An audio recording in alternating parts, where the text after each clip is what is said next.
Ang atin pong mensahe sa umagang ito na aking dadalhin sa inyo ay pagpapatuloy ng pag-aaral sa aklat ng mga awit at ang sa huling mensahe ni Pastor Diego sa aklat na ito, tayo ay natigil doon sa Tiyade at tayo ay magtutuloy sa Psalm 119 mula verse 145 hanggang 152. Psalm 119 verse 145 hanggang 152.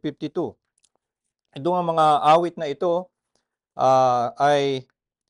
itong Psalm 119 ang pinakamahabang kapitulo sa buong Biblia at ang buong awit na ito ay may tema ng pagpapahayag ng mga awit ng kanyang pag-ibig sa salita ng Diyos. At sa ating pag-aaral ngayon ng mga awit na ito ay dito matututo tayo kung paano nga magpahayag, paano magkaroon ng ganito ring pag-ibig sa salita ng Diyos. Kaya sa ating pagpapatuloy, ngayon nandito tayo sa letrang Kof. Ibig sabihin yan sa wikang Hebreo, ang lahat ng mga uh, talata, ang bawat talata ng buong 145 hanggang 152 ay nagsisimula sa letrang Kof or sa kanila sa letrang Q. So ang ginawa kasi ng mga awit sa buong chapter na ito ay sa bawat letra ng Hebrew alphabet ay nagbigay siya ng 8 lines na nagsisimula lahat sa letter A ang mga sasabihin. So para bang isang hamon sa kanya na sige nga ipakita mong hindi ka mauubusan ng iyong pagpapahayag ng pag-ibig sa Diyos. At kaya sige magsimula ka, lahat lang ng sasabihin mo ay letter A. At kaya dun sa una na first 8 verses, nagsimula lang ang lahat ng kanyang ipinahayag tungkol sa salita ng Diyos ay nagsimula sa letter A.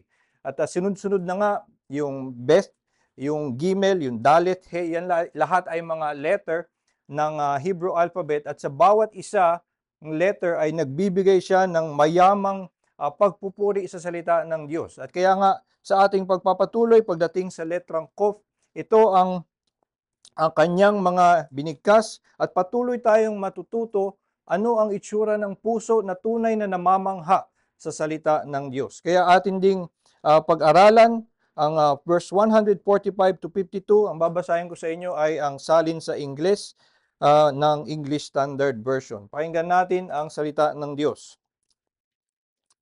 With my whole heart I cry, answer me, O Lord. I will keep your statutes. I call to you, save me, that I may observe your testimonies. I rise before dawn and cry for help. I hope in your words. My eyes are awake before the watches of the night, that I may meditate on your promise. Hear my voice according to your steadfast love. O Lord, according to your justice, give me life. They draw near who persecute me with evil purpose. They are far from your law. But you are near, O Lord, and all your commandments are true. Long have I known from your testimonies that you have founded them forever. Pagpalain nawa ng Diyos ang pagkabasa ng kanyang salita. Tayo po ay sandaling manalangin. Diyos, Ama naming makapangyarihan sa lahat, kami ay may pananampalataya at kami nga ay naghahangad na mula sa iyong salita kami ay makatatagpo ng mayamang karunungan na makapagbibigay sa amin ng kaaliwan. Ngunit nalalaman nga namin, Panginoon, na kami ay sa aming kasalanan ay hindi namin maaabot ang karunungang ito sa aming sariling lakas, sa aming sariling talino. Kaya nga sa oras na ito ay hinihiling namin ang tulong ng inyong banal na Espiritu na buksan ng aming puso't isipan, buksan ng aming pananampalataya na tunay na makita ang spiritual na kahulugan ng inyong mga salita. Dalangin namin na ang mga karunungang ito ay tunay na magbunga sa aming puso ng mas mataas na pag-ibig sa iyong kadakilaan, sa iyong salita, sa iyong mga pangako. Po aming dalangin sa pangalan ni Jesus. Amen. Noong ako ay nasa kolehiyo, ako ay tumira kasama ng isang kaibigan sa isang apartment. At isang beses, habang nakaupo lang ako at nagbabasa, biglang narinig ko yung aking kaibigan na nagluluto lang naman. Bigla siyang napasigaw at sabi niya, "I love my knife." At una, medyo nagulat ako kasi akala ko ang sabi niya, "I love my life." So, inisip ko ano kaya yung ikinagagalak niya at bigla siyang napasigaw na ah, gustong-gusto niya ang kanyang buhay. Pero ang sinasabi niya ay, "I love my knife." At mas lalo actually interesante para sa akin, bakit ganun na lamang ang kanyang galak na na yung kanyang kutsilyo ay ngayon binibigyan niya ng ganung klaseng papuri na meron daw siyang pag-ibig sa kanyang kutsilyo. At kapag tayo nga ay nakakita ng isang tao na may kakaibang kagalakan sa isang bagay, parang gusto din natin maranasan kung ano yung kagalakan na yon. Gusto nating matutunan, gusto ko din na maging ganun kasaya. Kung makakita ka ng isang sumasamba sa isang iglesia at makita mo yung kanyang ngiti at sa kanyang lalim ng galak sa kaluwalhatian ng Diyos, meron pa siyang naluluha siya at natutuwa at alam mong hindi na dahil siya'y bagbag ah, sa kanyang konsyensya ng kanyang kasalanan, kundi alam niya na siya'y makasalanan at siya'y naligtas at ang lalim ng kanyang pasasalamat ay nagdulot sa kanya ng napakatinding kagalakan. At nagkakaroon din tayo ng inspiration, gusto kong maging ganyan, gusto kong matutunan kung ano ang nalalaman niya para maging ganito rin ako kasaya. At ito ang nakikita natin sa mga awit. Ang awit ay isang kakaibang aklat sa buong Biblia dahil kapag tayo ay nag-aaral ng banal na kasulatan, ang isa sa mga unang tinuturo sa seminaryo para sa tamang pag-interpret ay ang tinatawag na author's intention. Kailangan suriin mo kung sino yung manunulat, ano ang kanyang intensyon para malaman natin ano ang kanyang tunay na mensahe sa kanyang kausap. Kaya inaaral kung ano yung okasyon, ba't siya nagsulat, ano yung pangangailangan ng mga kausap niya. So nung nag-aral tayo ng sulat ni Pablo sa mga taga-Korinto, inaalam natin yung kalagayan ng mga taga-Korinto at doon natin tunay na mauunawaan kung ano yung ibig sabihin ng mga salita na nababasa natin kasi alam natin kung sino yung kausap niya, ano yung kalagayan na ina-address ni Pablo nung siya'y sumulat. Pero ang kakaiba sa mga awit, kung iisipin natin kung sino ang kanyang kausap, ay ang Diyos. Hindi ito parang mga tao na may kakaibang kalagayan. Ang kausap ng mga awit ay ang Diyos. Yun yung kanyang original audience. At sa kanyang pagpapahayag ng panalangin sa Diyos, ng kanyang pagpupuri sa Diyos, nakikita natin kung paanong ang isang taong banal, ang isang taong kinasihan ng banal na Espiritu at binigyan ng inerrant words of how to praise God, makikita natin kung paano ngayon tayo magkakaroon din ng ganoong puso. Kaya nga maging itong mga awit na ito, madami sa mga awit na ito ay personal na panalangin ni David, pero ito'y ibinahagi sa buong bayan dahil yung man after God's own heart ay isang halimbawa para sa buong bayan ng Israel, para sa buong iglesia, na lahat sila ay magkaroon din ng ganoong puso. At kaya sa kasaysayan ng bayan ng Israel, ang mga awit ay naging kanilang hymn book sa kanilang pagpupuri sa Diyos. Pagdating natin sa New Testament, ito ang pinaka kinukot ng lahat ng mga apostol at pati ni Jesus. Ito ang pinaka lumalabas sa kanilang bibig. Maging nung si Kristo ay nandun na sa cross, ay ang lumabas sa kanyang bibig ay isang lingwaheng mula sa mga awit. At itong mga awit ngayon ay isang napakabisang paraan na maihatid sa atin, maituro sa ating mga puso kung ano ang magandang damdamin, ano ang itsura ng isang puso na namamangha sa Diyos at nagagalak sa kanyang salita. Kaya pagdating sa Colossians chapter 3, ito mismo ang rinikomenda ni Pablo na paraan para ang sabi niya, the word of Christ dwell in you richly. That's in Colossians chapter 3 verse 16. paanong ang salita ni Kristo ay mananatili sa inyong puso richly.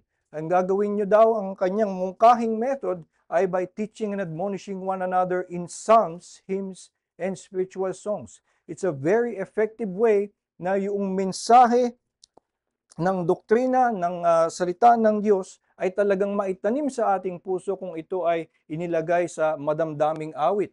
At sa Ephesians 5:18, ito ang kanyang ginamit din na salita na paraan para tayo daw ay maging filled with the Spirit. Ano ang itsura ng pagiging filled with the Spirit? Ay kapag tayo ay nag-uumapaw sa pag-aawit ng psalms, hymns, and spiritual songs. Hindi ito yung pagiging inspired lamang dahil nakaranas tayo ng kakaibang experience, kundi dahil nakita natin mula sa salita ng Diyos ang kaluwalhatian niya, ang kadakilaan ng kanyang biyaya, tayo ay nag-uumapaw sa papuri in psalms, hymns, and spiritual songs. Yun ang being filled with the Spirit. At ngayon, tayo ay makakakita mula nga sa Psalm 119 ng kanyang madaming pagpupuri sa salita ng Diyos. Ang pagpapahayag niya ng kanyang pagkapit sa salita ng Diyos bilang kanyang tanging pag-asa. Ito nga ang buong tema ng Psalm 119, siguro ang pinakakilala na verse na nagka-capture doon sa theme ng Psalm 119 ay yung verse 97. Sabi niya, how I love your law, it is my meditation all the day. Yun yung kanyang pinahayag. Mahal ko ang iyong batas. Iniibig ko ang iyong batas. I love your law, and it is my meditation all the day. So, pagdating dito sa bahagi ng Qaf, makikita natin sa Psalm 100, sa verse 148, ay meron siyang kaparehong pagpapahayag ng ganun pa ring pag-ibig sa salita ng Diyos. Sabi niya, my eyes are awake before the watches of the night, that I may meditate on your promise.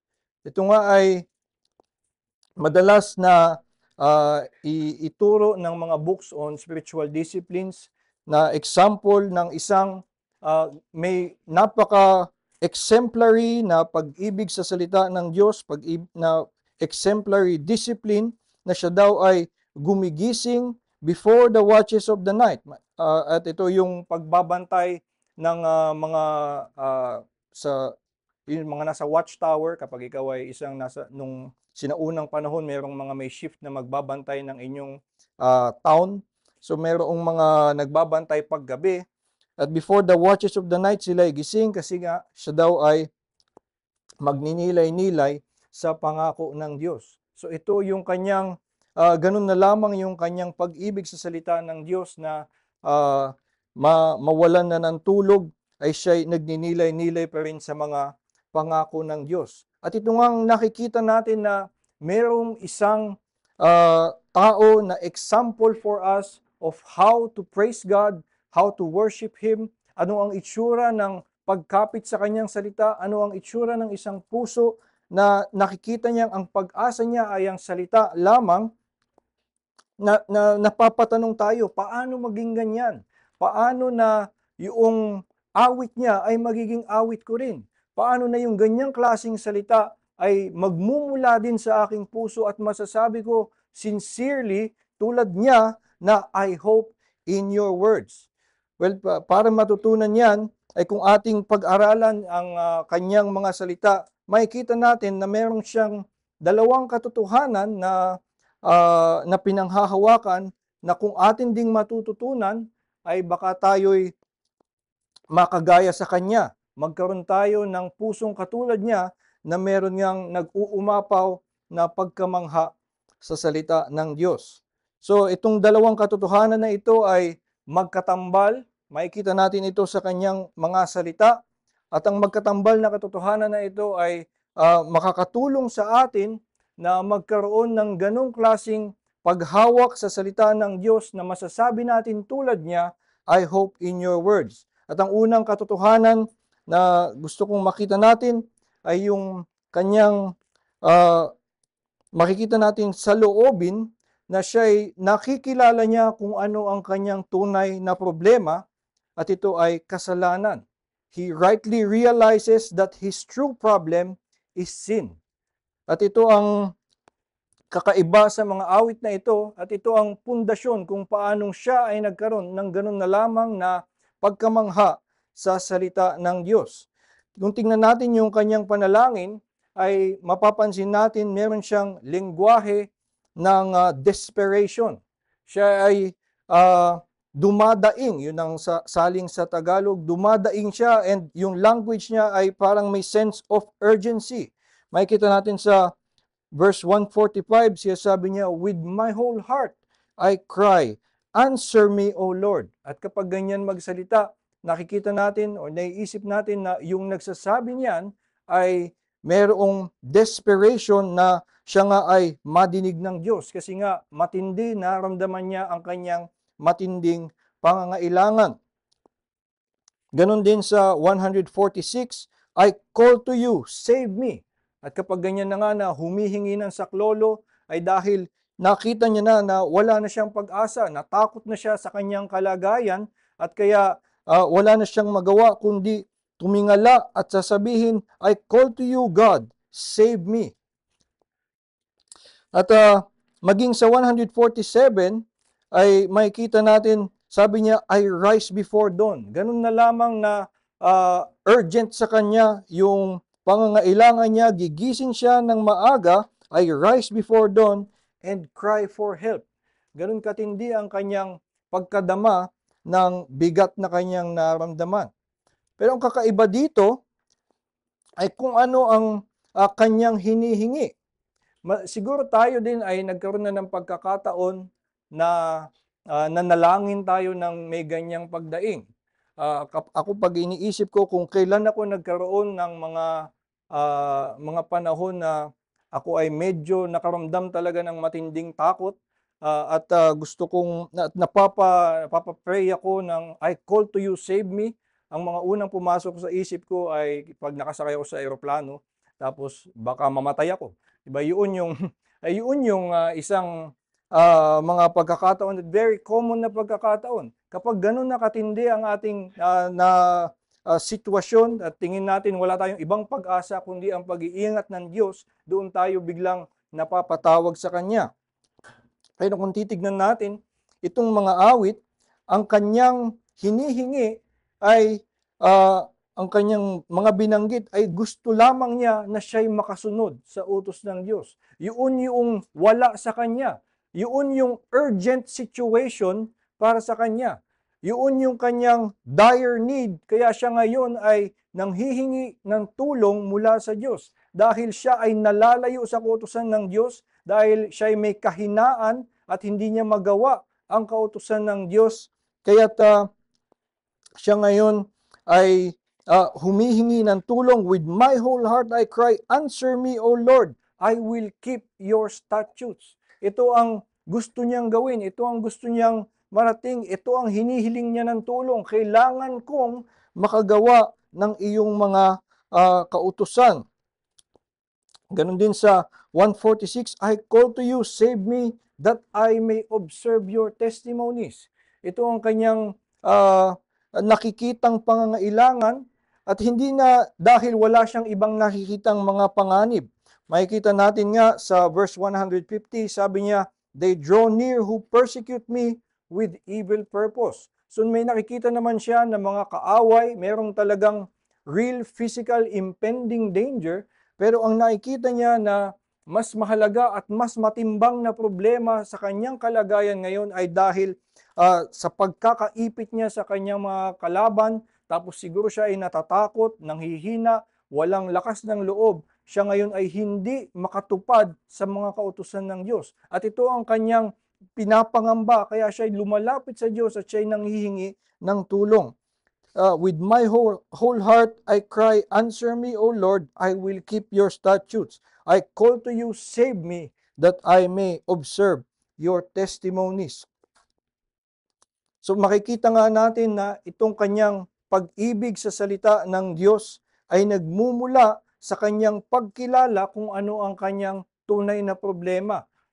nakita natin na eventually sasabihin niya sa 147, I hope in your words. At madami pa siyang ibang mga salita dito sa Qaf na nagpapahayag na ang kanyang kaaliwan ay natagpuan niya sa salita ng Diyos. Pero ito nga ay nagmumula dahil siya ay may pagkilala ng tama kung ano ang kanyang tunay na problema, at iyon ay ang kasalanan. Maraming beses ko na nga na-quote yung Heidelberg Catechism Question 1. What is your only comfort in life and in death? That I, both body and soul, whether in life and in death, belong to Christ my Lord. Yun yung tangi kong kaaliwan. My only comfort in life and in death that I belong to Christ my Lord. At yung question number 2 sa Heidelberg Catechism, what must I know in order to live and die by this comfort? At sabi niya, 3 things. At hindi ko sasabihin yung 3, pero sabi niya, first, the greatness of your misery. Ito ang una nating kailangang malaman upang tunay nating ma-appreciate na ito ang ating only true comfort in life and in death. Ay kung malaman natin ang bigat ng ating kahapisan, the greatness of our misery. At ito ay ang ating kasalanan. Yung pagkaka-phrase ng Heidelberg Catechism ay na ito nga kasi ay isang bagay na hindi karaniwang alam ng tao. Ito ang problema sa sangkatauhan, hindi nila nakikilala kung ano ang kanilang tunay na kalagayan. Ang lahat ng tao by nature, because of the fall of Adam and because of their own sin, are in misery under the condemnation of the law. So, hindi man nila nararamdaman, it is true that they are in the misery of sin. Pero tayong lahat by nature ay bulag dito, at kahit na dungis tayo ng kasalanan and our hands are red with blood, ay hindi natin nakikilala kung gaano kadumi ang ating kasalanan. Ang mas napapansin natin ay ang mga hirap ng buhay. Ang misery na nakikilala natin ay yung mga sarili lang nating problema. So kapag tayo ay nahihirapan sa trabaho, sa paghahanap buhay, masyadong mahirap yung pinapagawa sa atin, masyadong maliit yung ibinibigay na bayad, masyadong malaki ang mga bilihin, at kaya anumang hirap natin at dahil maliit yung bayad, hindi din natin matustusan yung ating mga pangailangan. At ito yung mas kalagayan na mas nakikita natin, mas nakikilala natin, at dito umiikot ang ating mga panalangin. Kapag tayo ay nakakaranas ng failure at kabiguan sa ating mga mithiin, ito ang mas nararamdaman natin, nandun ang disappointment.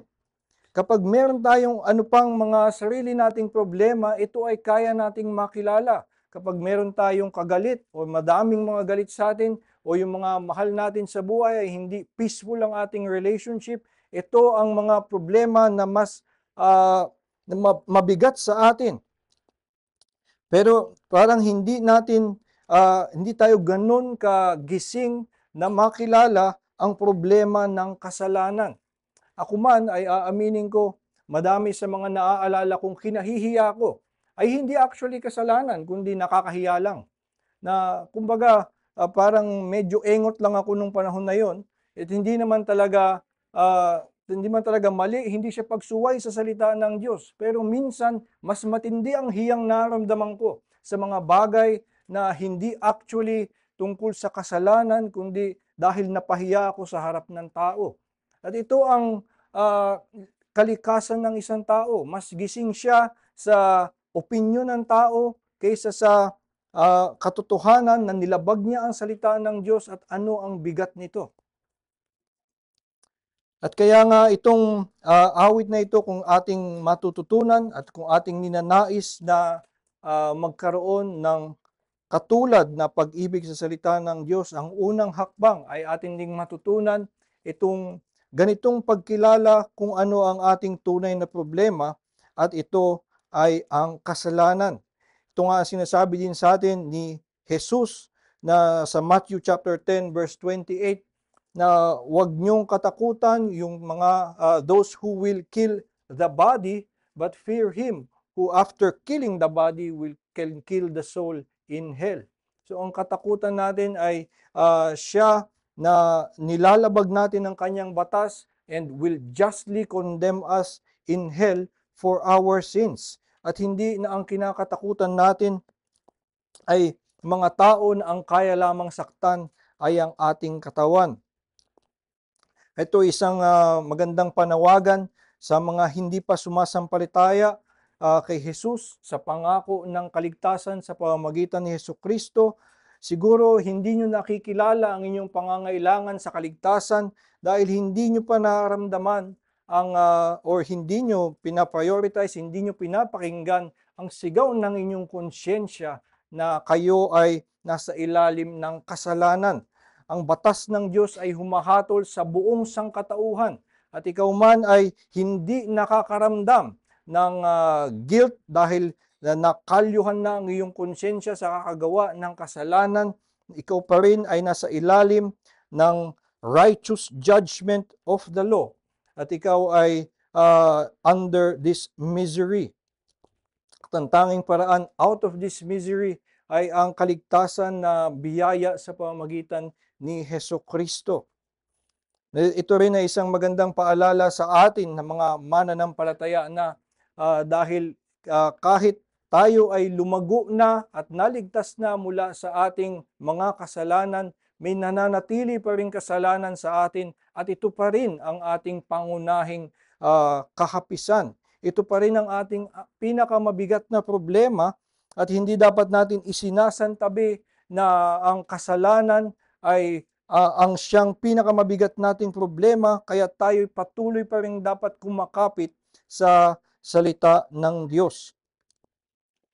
So kung ating itong matutunan na yung ating tunay na problema ay ang ating kasalanan, doon tayo matututo tulad ng mga awit, yun na simula kung paanong siya ay nagkaroon ng matinding pagkapit sa Diyos. At yun nga ang makikita natin, at ito yung pangalawang katotohanan na makikita natin sa mga awit na ito, dahil nakilala niyang tama kung ano ang kanyang tunay na problema, ay nakita niya din, mas nakilala niya, siya ay nasa posisyon to know kung ano ang kanyang tanging pag-asa. At ito ay ang awa ng Diyos. Dahil nakita niya na ang kanyang problema ay kasalanan, malinaw sa kanya na wala siyang ibang makakapitan kundi ang awa ng Diyos. Kaya tama yung sinasabi ng Heidelberg Catechism na first you need to know the greatness of your misery. Kapag alam mo yon, doon mo makikita that it is your only comfort in life and in death. Hindi na wala kang ibang matatanggap na kaaliwan at walang ibang mga bagay na nakakaaliw sa mundo. Ang Diyos mismo ay nagbibigay ng mga pagpapala sa atin na kaaliwan para sa atin. Pero our only true comfort in life and in death na makakapagbigay sa atin ng kaaliwan even in the face of death ay walang iba kundi ang pagiging ligtas kay Kristo lamang. Makikita din natin ito sa mga awit na ito sa kanyang panalangin. Kung titignan natin kung ano nga ang kanyang mga hiniling, sa isa panalangin, ang pinakalaman ng isang panalangin ay kung anong kanyang mga request. At ang kanyang mga hiniling ay dalawa lamang, 146 ay save me.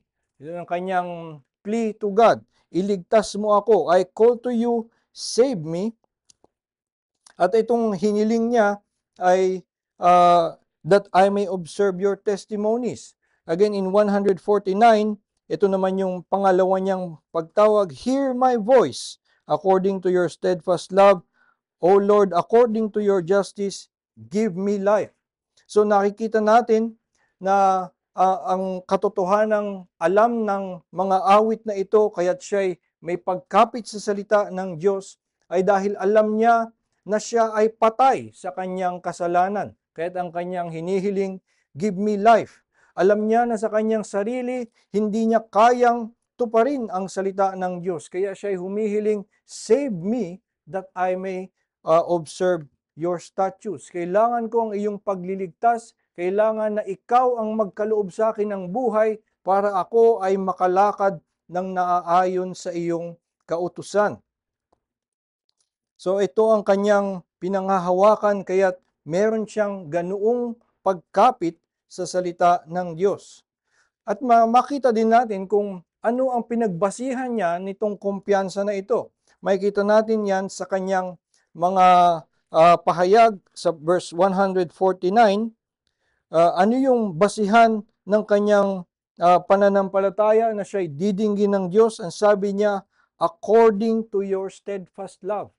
Nakita niya at siya'y nananampalataya na siya ay papakinggan ng Diyos at siya ay pagpapalain ng Diyos, tutulungan ng Diyos, bagamat siya ay hindi tumutupad sa kautusan ng Diyos, hindi niya nagagawa ang mga hinihiling sa kanya ng Diyos, siya ay may kumpiyansa na lumapit at humingi ng tulong, tulungan mo ako na gawin kung ano ang iyong hinihiling.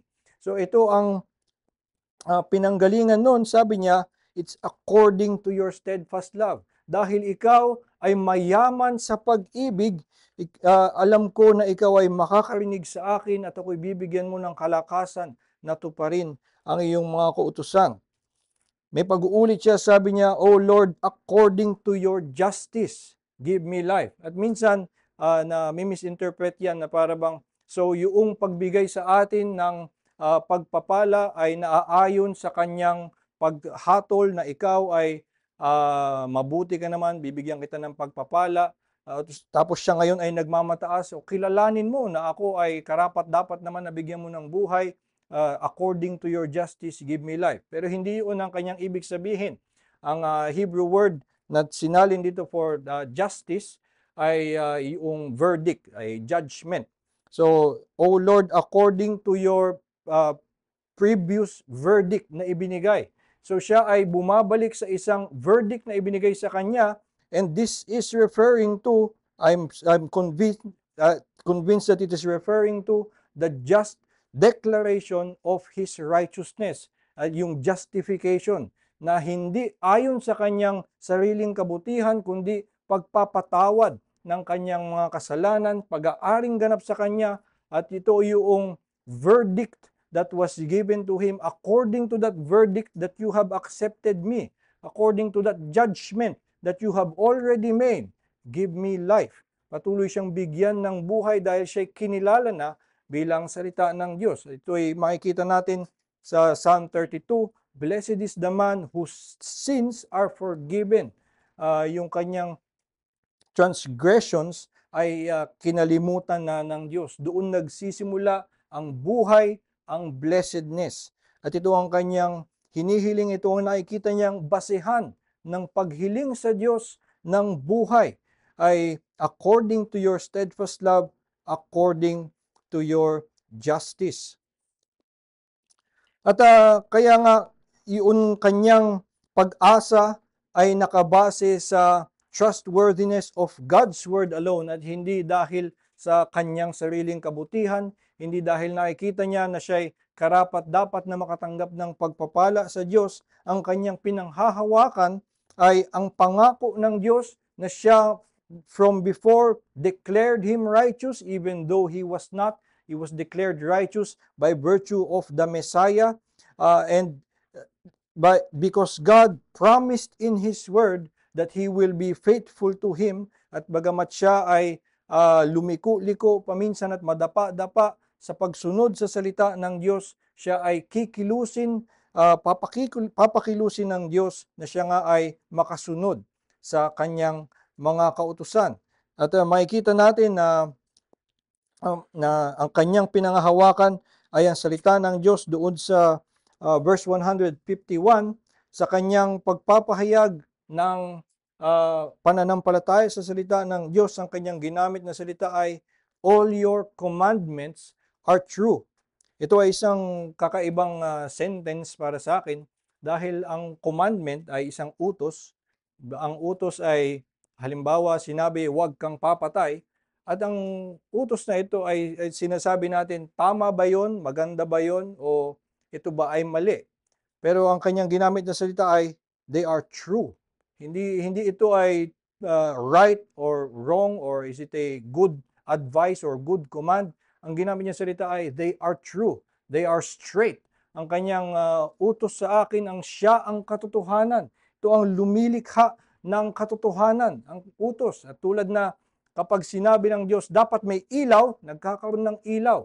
Ito ang sinasabi na ang salita ng Diyos has that creative power and it becomes truth. So ito ang sinabi ng mga awit na kanyang pinangahawakan. Bakit siya kumakapit sa salita ng Diyos? Na kilala niya that all your commandments are true. At sabi niya sa 152, long have I known from your testimonies that you have founded them forever. Ang ibig niya sabihin na dati pa man, bago pa ako isilang, bago pa even before the foundations of the world, ay nandun na ang iyong pangako na ikaw ay magiging tapat sa iyong bayan. At dahil hindi ito nakabase sa amin, dahil nga wala pa kami nung ikaw ay nangako ng iyong pag-ibig, kaya naming magtiwala na ikaw ay hindi magbabago. Dahil dumaan na ang maraming henerasyon na sila ay naging palpak din sa kanilang pagsunod sa kautusan ng Diyos. Sila ay maraming mga kasalanan, mga mabibigat na kasalanan, at ikaw ay nanatiling tapat from of old. Kaya siya ay patuloy na nakakakapit. At dahil nga ganoon ang salita ng Diyos, even before the foundations of the world, even through generations of sin, ay hindi nagbabago ang kanyang pangako. Tayo ay makakapanghawak that through our life, even through our failures and sins, tayo ay patuloy na makakakapit sa salita ng Diyos because they have founded them forever. So itong pag-ibig niya na ito sa salita ng Diyos ay dahil nga nakikita niya na ito ang kanyang tunay na kaligtasan. At kaya nga niya nakikita na ito ang kanyang tunay na kaligtasan ay dahil again, in the first place ay nakita niya kung ano ang kanyang tunay na problema. Tayo nga dahil may bulag tayo sa ating tunay na misery, ay hindi natin nakikita ito na siya ang ating kaligtasan. Minsan ang mas nakikita natin na nakakatulong sa atin ay mga bagay na mabubuti naman pero hindi itong pangako at salita ng Diyos. Ang pagkakataon siguro na masasabi mong I hope in your words kapag may kinalaman sa ibang tao ay kapag wala kang ibang mapanghawakan. Ito nga ay halimbawa mayroong isang tao na nangangako na siya daw ay magbabago. Pero wala kang makita na nagsisikap ba siya, hindi mo makita na kaya niya. Pero dahil nagsabi siya na magbabago siya, ay yun yung pinanghahawakan mo. So yun sasabihin mo, I hope in your words, umaasa lang ako sa kanyang salita. At yung ganong klaseng pagpapahayag ay hindi pananampalataya. Ay para bang gusto mo nalang kapitan kung ano ang pwede mong kapitan dahil wala ka ng ibang mahawakan. Pero itong pinapahayag ng mga awit ay na itong salita mo, ang iyong mga salita ay napakayaman, napakaganda, pinagbubulay-bulayan ko siya mula umaga dahil ito ay alam kong mas mabisa, mas nakakaaliw, mas nakapagbibigay sa akin ng ginhawa kaysa ano pang ibigay sa akin. At maraming ang mga ganong klaseng pahayag tayo makikita sa mga awit na sinasabi niya, sweeter than gold, sweeter than honey, mas gusto niya ito kaysa sa much fine gold. Yun ang kanyang pagpapahalaga sa salita ng Diyos dahil bagamat ang honey ay nakakatulong na mapasarap ang pagkain at bagamat ang gold ay makakatulong na dumali ang buhay ng isang tao, ang salapi ay may malaking ginhawa na nabibigay sa tao. Pero dahil hindi nito nalulutas ang ating tunay na problema na kasalanan, ay hindi pa rin siya natitinag mula sa kanyang pagkapit na salita ng Diyos lamang, pangako ng Diyos lamang at biyaya ng Diyos lamang ang tunay na makapagliligtas sa kanya. Kaya't muli mababalik tayo na ang kailangan nga natin ay una, makita natin kung ano ang ating tunay na problema. Mula doon ay doon tayo matututong makilala kung anong yamang ang kaligtasan meron tayo mula sa salita. Kahit na salita lang yan ng Diyos, hindi na nakakita tayo ng miraculous na pagkilos, hindi na nakakita tayo ng display of His power, kundi nagsalita siya. Nangako siya na sa pamamagitan ni Hesukristo, kung ikaw ay sumampalataya lamang, muli walang any great display, tanggapin mo lang by faith what is promised. Again, just words. Ito ay magliligtas sa iyo mula sa iyong pinakamalalim na problema. Kaya't ang salita ng Diyos ang tunay nga na dapat nating mas pinapahalagahan kaysa sa ano pang mga ibang bagay.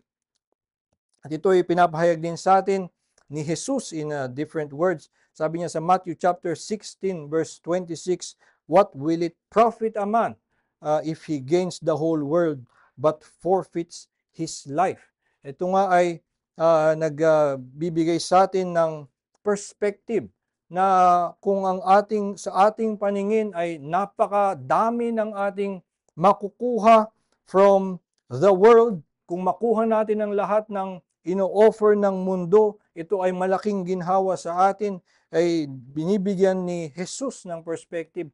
Anong compare niyan? Anong profit yan kung makuha mo man lahat yan, you still forfeit your soul.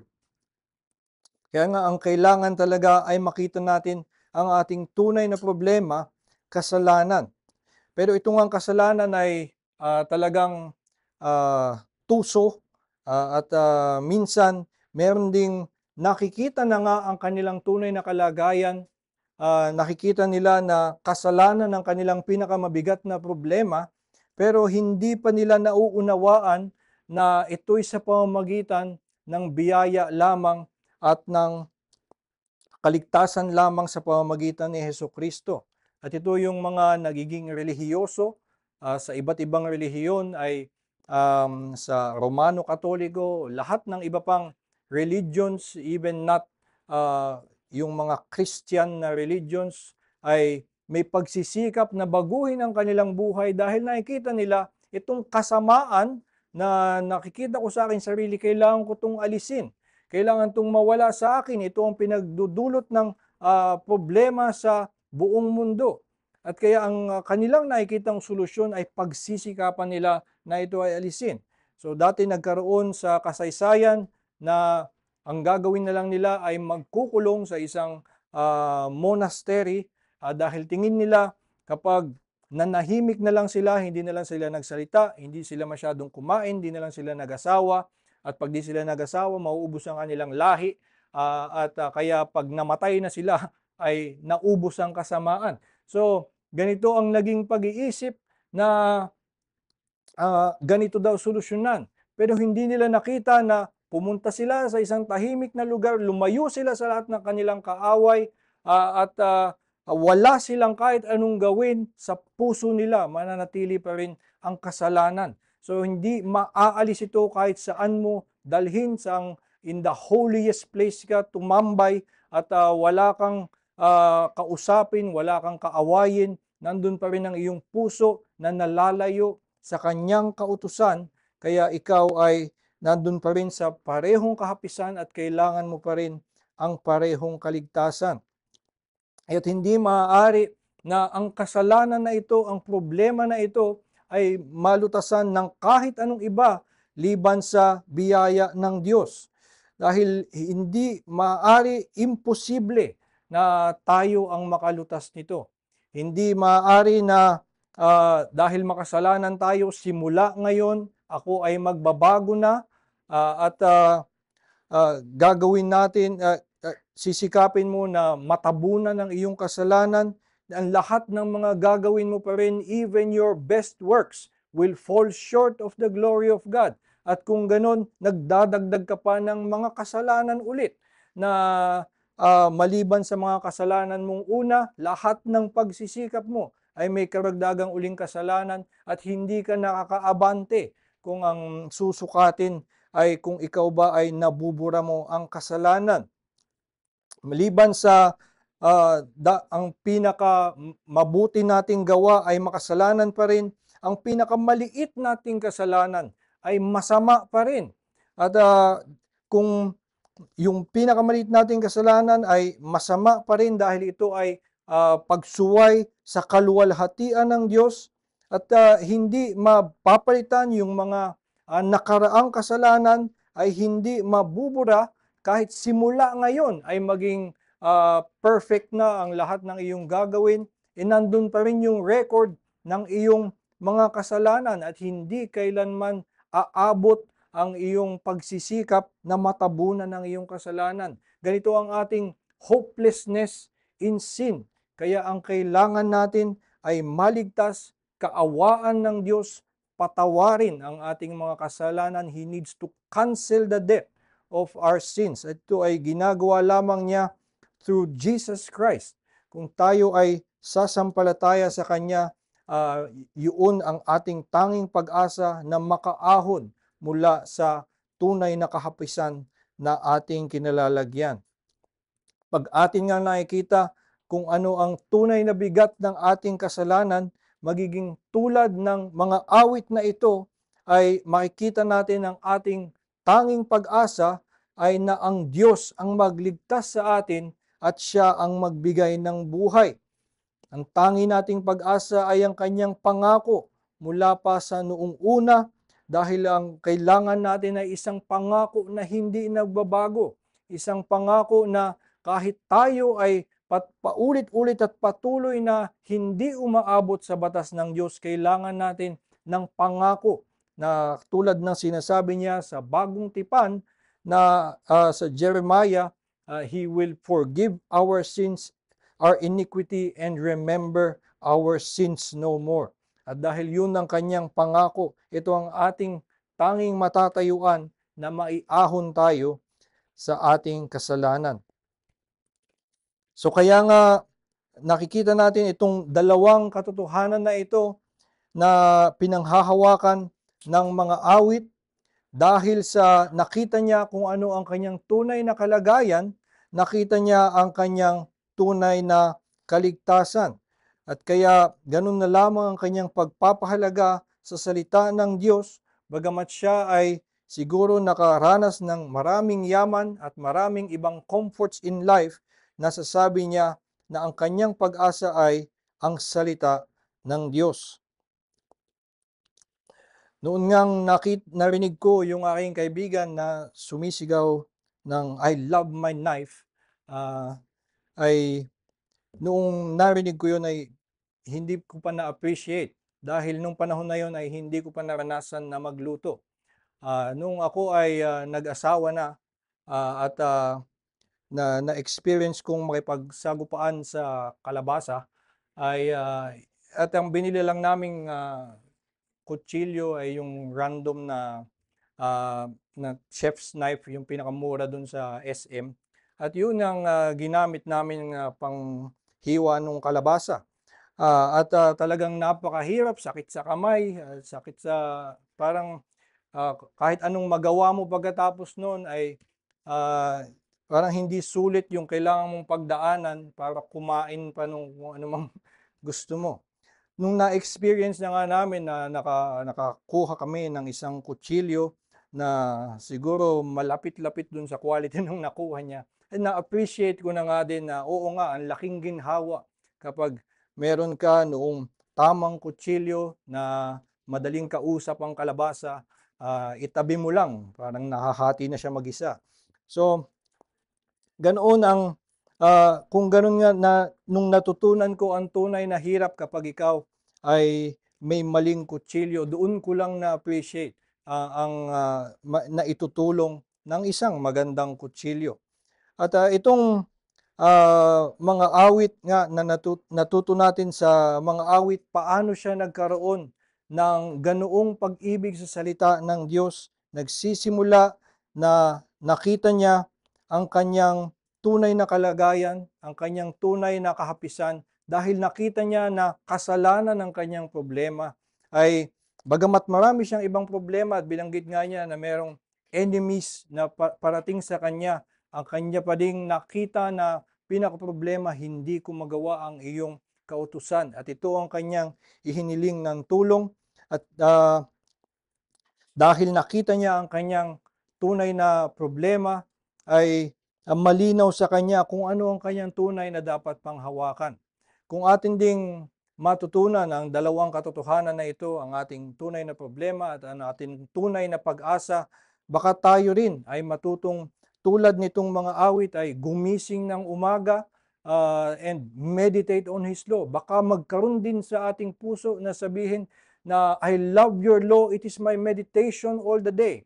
At hindi natin gagawin yung meditation from the dawn and meditation all the day dahil ito ay homework sa atin ng ating pastor na ito daw ang magandang gawin, magandang discipline, kundi dahil nakikita nga natin na ito ang ating tunay na kagalakan at nakikita natin tulad ng mga awit, ito ang aking kaligtasan mula sa kasalanan, kaya akin ding sasabihin, I hope in your words. Nawa pagpalain tayo patuloy ng Diyos ng kanyang salita sa buong araw na ito at lalo pang lumiwanag sa atin na ang tanging ang pag-asa ay ang kanyang salitang pangako ng kaligtasan sa pamamagitan ni Hesukristo.